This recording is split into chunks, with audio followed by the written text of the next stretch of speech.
जय शिव शंभो। शिवा, शिव का मतलब होता है कल्याण। एक संस्कृत का शब्द से आया है शिव, जो कल्याणकारी हो, जो कल्याण करे सबका। लेकिन आज मैं विचार रखना चाहूंगा शिव और भांग। भांग और शिव का क्या कनेक्शन है और लोगों ने उसको कैसे मॉडिफाई करके अपने फायदे के लिए, फायदा मतलब कोई गलत काम करेगा आदमी तो किसी को सामने रख के या उसके गुण दोष बता के उसका सेवन करता है, और यही हुआ है। जबकि भांग से शिव का कोई लेना देना नहीं। लेना देना मीन्स शिव भांग नहीं पीते। लेकिन बड़ी अद्भुत बात, आश्चर्य होता है मुझे, लोगों ने ऐसी ऐसी पिक्चर, स्टैचू भी निर्मित कर लिए जिसमें महादेव भांग पीते नजर आ रहे हैं, और ऐसे ऐसे सॉन्ग निर्मित कर दिए कि गोरा भांग रगड़ के बोली कि माँ पार्वती, उसको भी उसमें संलग्न कर दिया।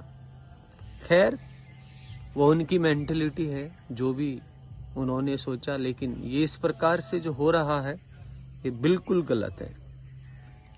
It must be stopped. ये स्टॉप होना चाहिए, क्योंकि अगर आपको किसी तत्व के बारे में जानकारी नहीं है तो आपको उसके विषय में कुछ भी कहने का कोई अधिकार नहीं।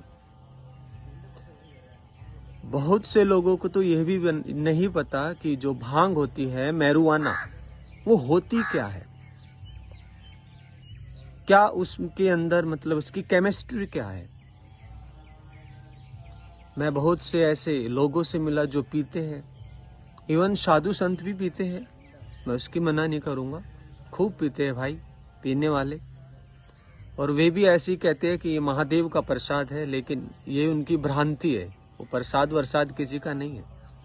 और फिर मैंने जब पर्सनली पूछा कि सच में महादेव का प्रसाद है, तो फिर उधर से भी रिस्पॉन्स आया नहीं, महादेव का प्रसाद नहीं है। और होता क्या है, इसे लेने के बाद नींद आ जाती है, आदमी अनकॉन्शियस हो जाता है, और अनकॉन्शियस होके क्या कभी कोई मेडिटेशन ध्यान कर पाएगा, स्टडी कर पाएगा। कुछ ऐसी भी भ्रांति है, लोग कहते हैं कि गांजा पीने से फोकस होता है, स्टडी वेल होता है। अरे भाई, आपने अपने लेवल को ऐसा बना दिया है कि बिना किसी अल्कोहलिक चीज के आपका फोकस बनेगा ही नहीं, और ये बकवास चीज है।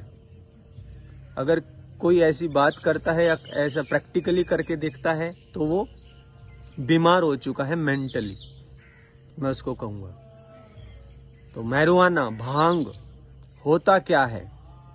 भांग के अंदर बेसिकली पीपल डोंट नो, लेकिन भांग के अंदर दो चीजें मिलती है, THC, एक होता है THC, एक होता है CBD।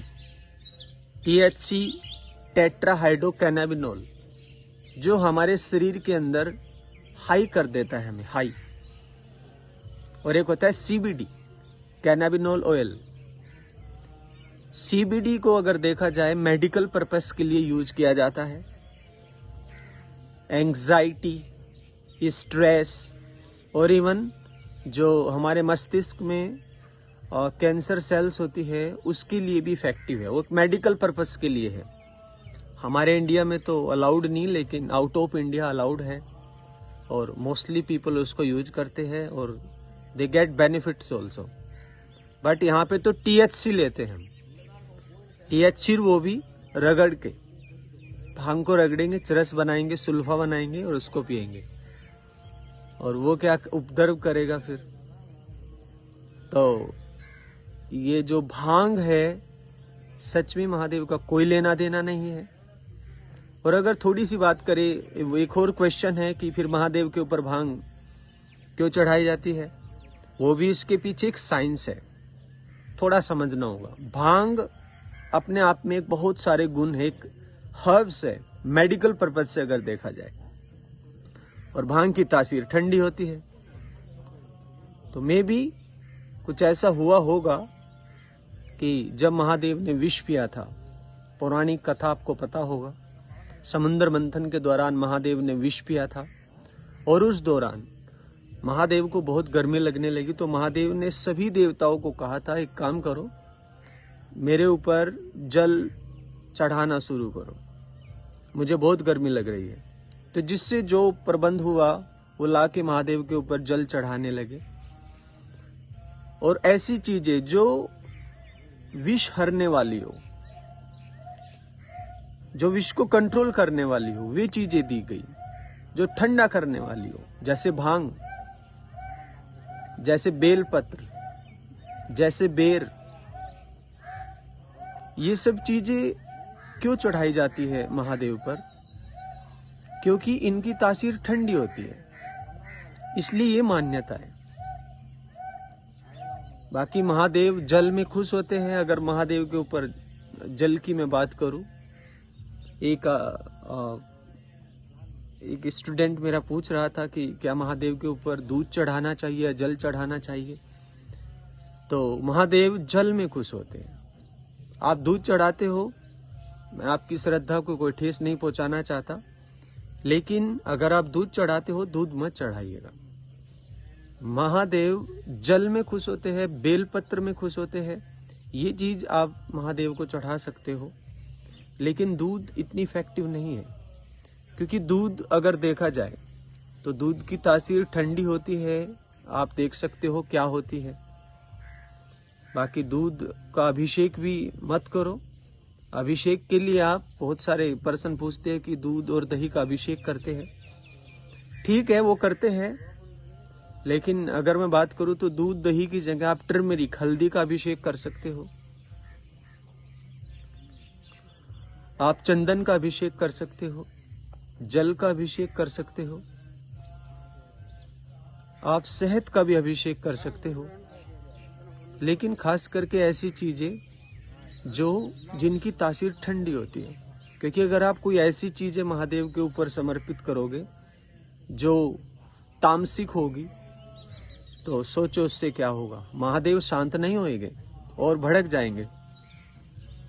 बाकी अगेन मैं वहीं पे आना चाहता हूँ, दूध वाली जो बात है, बहुत सारे शिवलिंग आपने देखा होगा दूध चढ़ाया जाता है, और बहुत सारे लोग बड़े कमेंट्स भी करते हैं कि देखो दूध बर्बाद हो रहा है, गरीबों को दूध नहीं मिलता, महादेव क्या दूध पिएंगे, क्या पत्थर दूध पीता है, ऐसी मतलब डायलॉग बाजी सुनने को मिलती है। सही बात है, महादेव या जो शिवलिंग है वो दूध नहीं पीता है, लेकिन उसके पीछे भी एक साइंस है। हम जब दूध से अभिषेक करते हैं शिवलिंग का, तो वो तो एक पिक्चर खींच के लोग मार्केट में लेके आ जाते हैं कि देखिएगा दूध बर्बाद हो रहा है, लेकिन उसके पीछे की भी मैं आपको साइंस बताऊं। मैं भी अननोन था इस चीज से। मैं साउथ में आया हूं, यहाँ पे तमिलनाडु, और यहाँ पे शैविज्म, शिव को मानने वाले बहुत ज्यादा लोग हैं। बहुत ज्यादा क्या, 95% लोग शिव को मानने वाले हैं। शैविज्म यहीं से शुरू हुआ, और शिव के इतने बड़े भक्त है कि आप लोग जितने भी बड़े भक्त हो गए, आई डोंट नो, लेकिन आपसे वो कम से कम 100 गुना ज्यादा है। इतनी प्रगाढ़ भक्ति उनके अंदर है, इतना संकल्प के साथ वो भक्ति करते हैं। और उनके जो स्थान होते हैं जहाँ पे वो भक्ति करते हैं, वो अति रमणीय होते हैं। सो बेसिकली मैं कह रहा था कि शिव को मैंने यहाँ पे देखा, जो शिव का अभिषेक करते हैं दूध से, तो जो शिवलिंग होता है, शिवलिंग के नीचे चारों तरफ कुछ मेडिसिन होती है। जो वहां पे वो पत्थर लगाता है, उसके चारों तरफ कुछ मेडिसिन को मिक्स करके पत्थर में वो लगाया जाता है। जो शिव के ऊपर हम अभिषेक कर रहे हैं दही से या दूध से, तो वो उस मेडिसिन में होके निकलता है जब बाहर, तो वहां पे वो कोई बर्तन रख लेते हैं, और जो दूध हमने अभिषेक के लिए यूज किया, वो सारा दूध उस बर्तन में आ जाता है, और फिर उस दूध को प्रसाद के रूप में लोगों में वितरित किया जाता है, न कि उसको बर्बाद किया जाता है और वो किसी नाले या नदी में चला जाता है। कुछ ऐसा यहाँ के लोग करते हैं। और जब मैंने ये चीज देखी, फर्स्ट मैंने देखा कि दूध से अभिषेक किया जा रहा था, मेरे मन में भी सवाल आया था कि शायद ये वेस्टेज होगा, लेकिन नहीं।